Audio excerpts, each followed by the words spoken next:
Baik, Assalamualaikum warahmatullahi wabarakatuh. Kali ini kita akan membahas tentang limit. Yang pertama ada jenis-jenis limit. Yang pertama limit barisan. Di sini ciri-ciri limit barisan adalah yaitu kita membuat suatu bentuk fungsi dari suatu deret ya. Misalkan ini deretnya 1, 3/2, 5/3 terus sampai deret 2 minus 1 per n. Nah, jadi untuk nilai n ini adalah angka yang ada sebagai pembagi di setiap angka-angka pembilang yang ada di atasnya. Jadi jika n ini mendekati tak hingga, maka nilai hasil pembagian ini akan semakin mendekati 2. Semakin mendekati 2. Jadi sehingga deret yang fungsinya 2 kurang 1 per n ini kita akan bentuk menjadi suatu limit n mendekati tak hingga dari fungsi un, maka ini sama dengan limit n mendekati tak hingga dari fungsi 2 kurang 1 per n. Ini hasilnya akan mendekati 2. Nah, seperti sketsa yang kita lihat seperti ini ya. Misalkan 1, ini 2 angka yang. Jadi semakin menuju 2 dia jika pembagi yang ada di bawah pembilang ini semakin mendekati tak hingga. Nah, itu contoh sketsa limit barisan. Nah, untuk limit fungsi jika diketahui fungsi fx sama dengan x kuadrat misalkan ya, ada fungsinya. Nah, di sini jika x ini mendekati 2 nilainya, maka nilai fungsi akan semakin mendekati 4. Contoh misalkan ini x-nya ya 1,9, maka nilai x kuadratnya 3,61. Nah, kita lihat semakin x ini mendekati 2, 1,999 ini dikatakan mendekati 2, maka nilai hasil dari fungsinya semakin mendekati 4. Nah, kita bisa tuliskan ini seperti ini ya, limit x mendekati 2 dari fungsi fx, limit x mendekati 2 dari x kuadrat sama dengan 4. Artinya nilainya itu semakin menuju nilai bulat ya, semakin menuju nilai bulat. Nah, di sini juga dikenal dengan limit kiri, limit kanan. Nah, ciri-ciri limit kiri itu jika x mendekati a ini ada suatu konstantanya dari kiri, maka ditulis x mendekati a negatif. Karena negatif ini dia tanda kiri ya. Nah, x kanan itu xa positif. Nah, limit kanan. Misalnya x mendekati 2 dari kiri, maka nilainya mendekati 2-nya dari kiri, 1,9 dari kiri. Tapi kalau x mendekati 2 dari kanan, maka 2 ke kanan ya, 2,1, 2,1 seterusnya. Jadi kalau kita lihat gambarnya kira-kira seperti ini angka 2 di tengah. Kalau dia dari kiri, mendekatinya dari kiri. Kalau dia dari kanan, mendekatinya dari kanan ya, mendekati dari kanan. Nah, suatu fungsinya ini dapat dikatakan bahwa kita bentuknya seperti ini. Nah, ini untuk fungsi limit kiri, ini fungsi limit kanan. Oke. Next kita lihat contoh ya. Ini contoh limit barisan. Misalkan ada suatu deret 3, 5/2, 7/3, 9/4 dan seterusnya. Nah, maka kita akan menemukan bentuk limitnya seperti ini. Cukup kita tuliskan saja limit n mendekati tak hingga limit n mendekati tak hingga dari fungsi 2 plus 1 per n sama dengan 2. Nah, untuk limit yang menuju 3 tadi, mendekati 3 dari suatu fungsi yang berbentuk seperti ini kalau kita masukkan 3-nya langsung nilainya 0. Oleh sebab itu tidak bisa kita langsung masukkan x ini jadi sama dengan 3, tetapi kita harus sederhanakan dulu bentuk yang di atas dan di bawah sehingga bentuknya sederhana seperti ini, sehingga ini bisa kita hapus dan fungsinya seperti ini. Nah, ketika kita masukkan angka 3, maka dia memiliki nilai ya, maka limit x mendekati 3 dari suatu fungsi ini nilainya tuh mendekati nilai 9/2. Nah, kita ingin cari nilai a nya ini ya. Nah, ini untuk limit kiri dan kanan ya, dari suatu fungsi seperti ini. Kalau dia limit kiri, maka 1/3 plus 0 kalau dia dari kiri, maka ini 1/3. Kalau dia dari kanan 1/3, jadi ini jadi 1 per tak hingga ya. Kalau dari kanan 1 per tak hingga, karena dia dari kanan 0 positif menuju 0. Kalau ini menuju sebelum 0. Kalau sebelum 0 ya tentu angkanya masih dikatakan masih ada nilainya gitu ya, masih ada nilainya. Jadi kalau 1 dibagi tak hingga gitu ya, maka itu sama dengan 0. Nah gitu ya, maka ini kita bisa Jadi nilainya 0 yang ini kalau dia menuju 0. Karena dia 0 ini ya, maka dapat dikatakan ketika dari kiri dia nilainya 0, kalau dari kanan dia nilainya tak hingga nilainya. Nah ini ya. Nah ini ada contoh yang lain, misalkan suatu limit x mendekati 1 dari fungsi x kurang 1 per akar x kuadrat tambah 3 kurang 2. Nah ini kalau kita masukkan langsung 1 nilainya tidak ada, maka dari itu kita sederhanakan dulu ya, dengan cara ininya kita dikalikan faktor dikalikan fungsi lawannya. Jadi ini limit x mendekati 1 dari x sama kurang 1 per akar x kuadrat tambah 3 kurang 2 dikali ya fungsi di bawah yang ini ya, tapi lawannya kalau ini tadi jadinya negatif, ini lawannya plus, maka ini atas bawah harus sama, karena ini kalau dia dikali dengan fungsi yang sama atas bawah ini sama dengan 1 kan. Jadi kalau apapun dikali 1 nilainya akan kembali ke bentuk semula. Jadi ini tidak ada pengaruh dalam kalian, tapi ini fungsinya untuk menyederhanakan, sehingga ini kalau kita kalikan jawabannya adalah ini x kuadrat tambah 3 kurang 4, ini kali ini ya ini. Nah selanjutnya ini kita bisa bentuk kembali ya yang di bawah ini, x kuadrat tambah 3 kurang 4 ini sama dengan minus 1 ya di bawahnya. Nah ini kita faktorisasi lagi sehingga ini bisa kita coret dan bentuknya seperti ini ya. Dan kita ketika masukkan nilai 1 nilainya mendekati 2 nilai hasil limitnya. Nah untuk limit nomor 5 x mendekati 0 ya dari suatu fungsi x tambah h pangkat 3 kurang x pangkat 3 per h, ini kita bisa bentuk seperti ini ya. Ini kita pecah ya, x pangkat 3 tambah 3x kuadrat tambah h tambah 3x h kuadrat tambah h pangkat 3 dikurang x kuadrat. Nah ini kan bisa kita coret x kuadratnya sehingga hasilnya seperti ini ya. Dan ini semuanya ada h, maka hanya bisa kita coret ya, tinggal 1, ini tinggal 2 ya. Nah sehingga seperti ini. Nah ketika kita masukkan x sama dengan 0 nilainya adalah ya, ketika x sama dengan 0 adalah nilainya adalah 3x kuadrat. 3x kuadrat. Nah jadi dalam artian ini yang dimaksud adalah h ya, h menuju 0. Yang maksud sini adalah h menuju 0. Jadi yang h nya kita masukkan 0 ya. Ketika ini kita ganti 0, ini kita ganti 0, maka tinggal x 3x kuadrat. Nah kalau ini kan kalau kita masukkan h nya langsung sini nilainya akan bernilai 0 ya. Nilai tidak ada 0 atau tak hingga, maka dari itu kita tidak bisa langsung masukkan nilai h sama dengan 0 di sini. Oke, itu untuk contoh limit. Nah sekarang kita lihat limit fungsi trigonometri. Di sini ada beberapa yang perlu kita ketahui ya, ada beberapa persamaan-persamaan dasar. Yang pertama, limit x menuju 0 x per sin x itu nilainya adalah 1. Limit x menuju 0 x per tangen x ada juga nilainya 1. Limit x menuju 0 sin x per x juga 1. Limit x menuju 0 tangen x per x sama dengan 1. Contoh misalkan, hitunglah limit x menuju 0 dari fungsi 1 kurang cos 2x per 1 kurang cos 4x ya. Nah ini kita dalam bentuk fungsi trigonometri yang sebagaimana sudah dijelaskan pada pertemuan sebelumnya, cos 2x itu nilainya sama dengan 1 kurang 2 sin kuadrat x ya. Ini bisa dilihat ya pada pertemuan sebelumnya. Ini juga sama, cos 4x sama dengan ini, maka ini kita bisa hilangkan ini ya. Jadi ini min jadi plus, ini dia fungsinya, ini juga jadi plus, ini kita coret ya. Jadi ini jadi seperti ini ya. Selanjutnya ini kita sederhanakan ya, ini lagi 2 sin 2 kuadrat 2x ini kita bentuk sin kuadrat 2x ini sama dengan 2 sin x cos x ya, sin 2x ya. Sin 2x ini 2 sin x cos x. Nah kan ini dikuadratkan, maka nilai ini adalah sin kuadrat x ya sama dengan per 2 sin x cos x, ini adalah 4 cos x. Jadi kalau ini sudah kita coret, ini sinnya sudah coret, ini kan sama-sama kuadrat. Nah ya, tinggal 4 cos kuadrat x. Nah ini 4 cos kuadrat x ini ketika kita masukkan x sama dengan 0, nah nilainya adalah 1/4 ya. Cos 0 kan adalah 1 ya. Nah untuk yang di bawah nomor 2, limit x menuju 0 dari x tan x per 1 kurang cos x. Nah ini kita nggak bisa masukkan x sama dengan 0 langsung, karena ini nilainya akan 0 atau tidak ada nilainya ya. Maka dari itu kita perlu menyederhanakan bentuk 1 kurang cos x ini menjadi 2 sin kuadrat setengah x.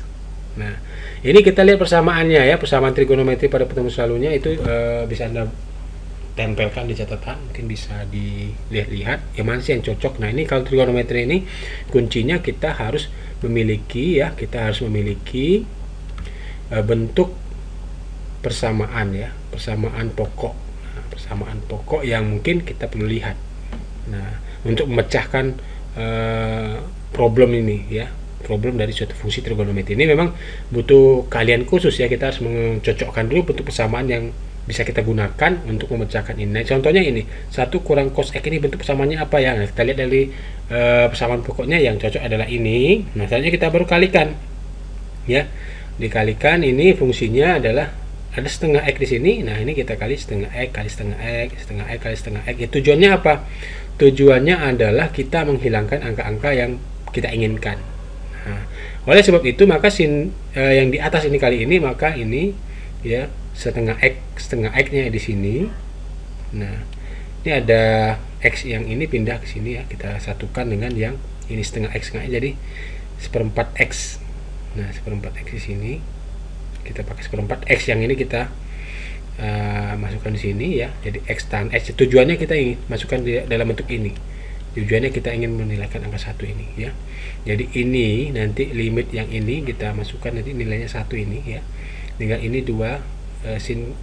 Nah, kan ini kita masukkan saja nilainya ketika X sama dengan 0. Nah, maka ini kan nilainya ini sudah 1 ya, ini sudah 1 nilainya. Nah, nilainya adalah 2. Nah, sini ada 2 setengah X ya. Jadi setengah X ini setengah X kali setengah X ya, maka jawabannya adalah seperempat X kuadrat ini ya. Nah, seperempat X kuadrat, ini sin kuadrat setengah X. Nah, ini dikali X per seperempat X. Nah, kan bisa coret ini, X nya coret ya, X nya dicoret sehingga ini adalah 1 per seperempat. Maka ini nilainya adalah ini nilainya adalah yang ini ya, ini nilainya 1 ya, 1, sehingga tersisalah di sini setengah yang ini, yang di depan ini setengah dikali dengan 1 per 1/4. Nah, maka setengah dikali 4 sama dengan 2, sama dengan 2. Oke.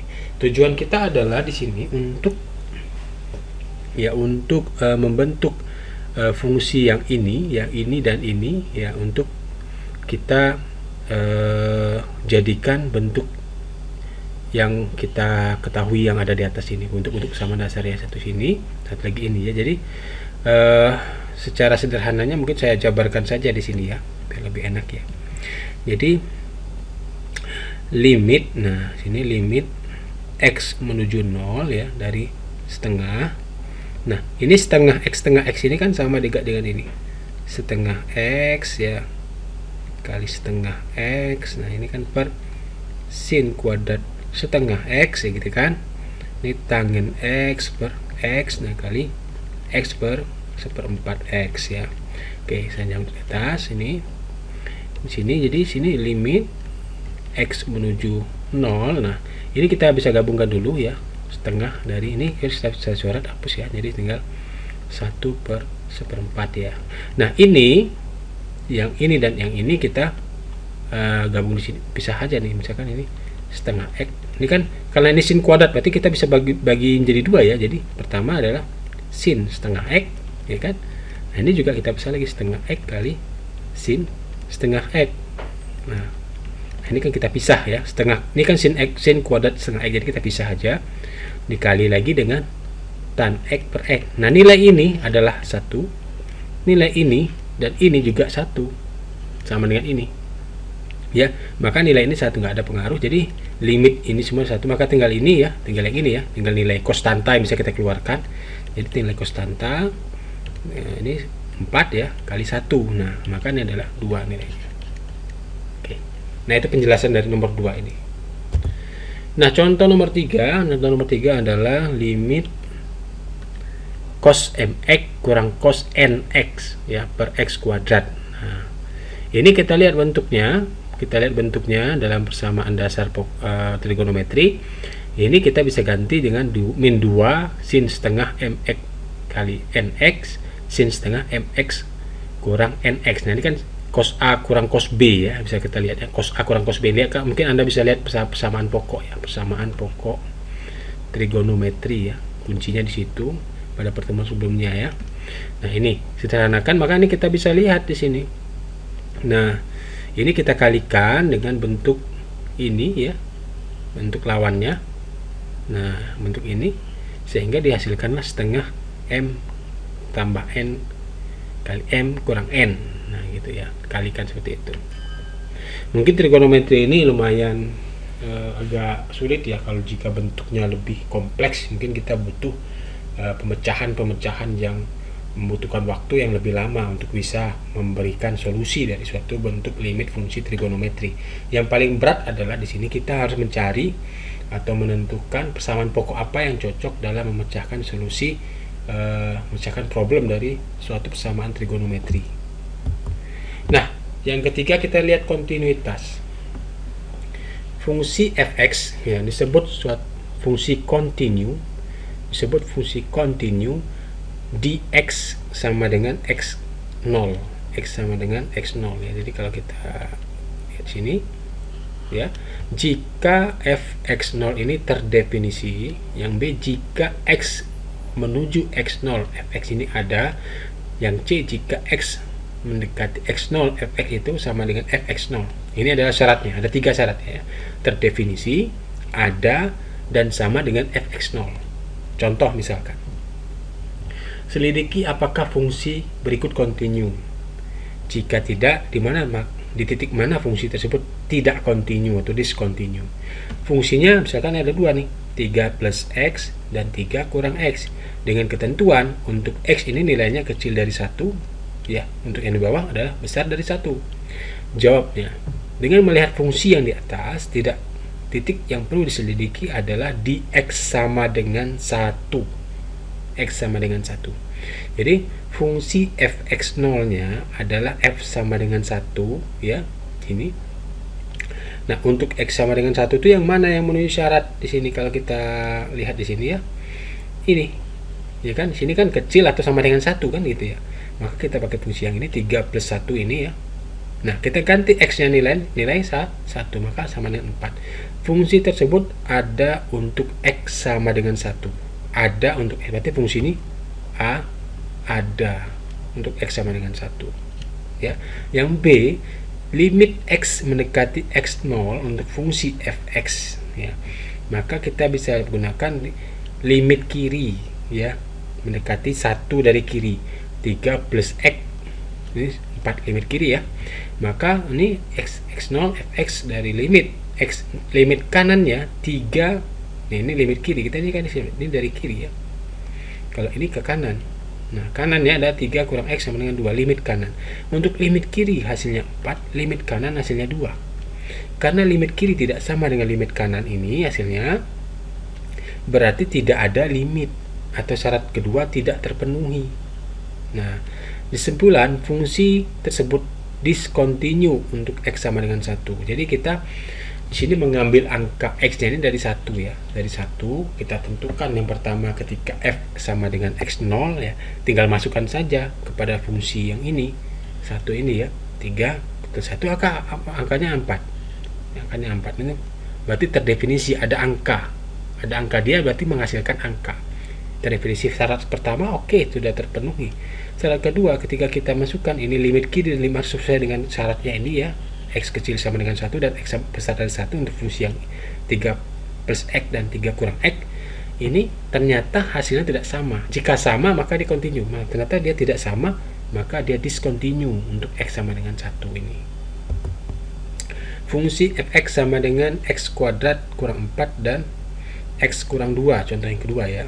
Nah, titik yang perlu kita selidiki berapa? Nah, di sini kita tentukan untuk titiknya adalah x sama dengan 2 dan x sama dengan min 2. Nah, dari mana Pak menentukan ini? Kita bisa lihat dari faktorisasi antara ini. Jadi kan x kuadrat ini kita faktorisasi bisa ya. Kita bisa menentukan nilai x1 x2 nya gitu. x1 x2 nya berapa. Nah, kita masukkan x sama dengan 2 dulu ya. Fungsi fx0 nya, fungsi terdefinisinya dulu. Ternyata ketika kita masukkan nilai x sama dengan 2, sini jadi 2 kuadrat, jadi 4 ya, kurang 4, jadi 2 kurang 2, maka nilainya 0, tidak terdefinisi. Berarti syarat pertama tidak terpenuhi ya. Syarat pertama tadi adalah harus terdefinisi ya, yang A ya, untuk kontinuitas.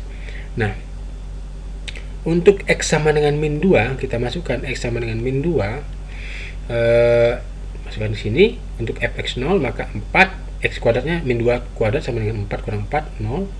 Dan di bawah adalah min 2 adalah min 4. 0 kurang min 4 hasilnya 0. Fungsi tersebut adalah untuk X sama dengan min 2. Ya, nilainya 0. Ada nilai ya, 0. Kalau ini kan 0 per 0 kan tak tentu. Ya, 0 dibagi 0 tak tentu, tak definisi. Nah, untuk bagian B, limit X mendekati X0, yang mendekati X0, nanti mendekati 0 tadi ya. Kita pakai yang min 2 ya. X-nya ini mendekati min 2, maka masukkan di sini limitnya. Nah, ini kita faktorisasi dulu. X plus 2, X kurang 2, nih kita bisa coret, tinggal X plus 2, masukkan X-nya min 2 tambah 2, maka 0. Ya, sama dengan nilai definisi. Nah, kita masukkan lagi limit X menuju X0, fx sama dengan fx0. Apakah nilai yang ini sama dengan nilai yang ini? Apakah nilai yang ini sama dengan nilai yang ini? Ternyata sama-sama dengan 0. Maka syarat ketiga terpenuhi. Ya. Oleh sebab itu ketiga syarat terpenuhi, maka disebut ini fungsi yang ini itu terdefinisi kontinu ketika nilai X sama dengan min 2. Ketika X sama dengan 2 tidak kontinu. Nah, itu dia kesimpulannya ya. Kontinuitas fungsinya. Yang ketiga contohnya adalah misalkan fx sama dengan x kuadrat tambah 4x kurang 5 per x kurang 1. Yang kedua adalah 6. Ini adalah syaratnya x tidak sama dengan 1, ini x sama dengan 1 ya. Oke, titik yang perlu diselidiki tentu ya 1 ya nilainya. Nah, kita selidiki ketika f sama dengan 0, f1 masukkan sini 0 gitu ya. Maka ketika dia 0, ketika dia 1, yang 1 kan ini ya, nilainya 6 ya, tidak ada lagi persamaan, nilai 6 langsung aja terdefinisi. Yang ini, yang B, X mendekati X0 fx dari limit X mendekati 1, yang mendekati 1 tadi fungsi ini ya, syarat ini ya, maka yang ini kita pakai ya, X kuadrat tambah 4x kurang 5 per x kurang 1.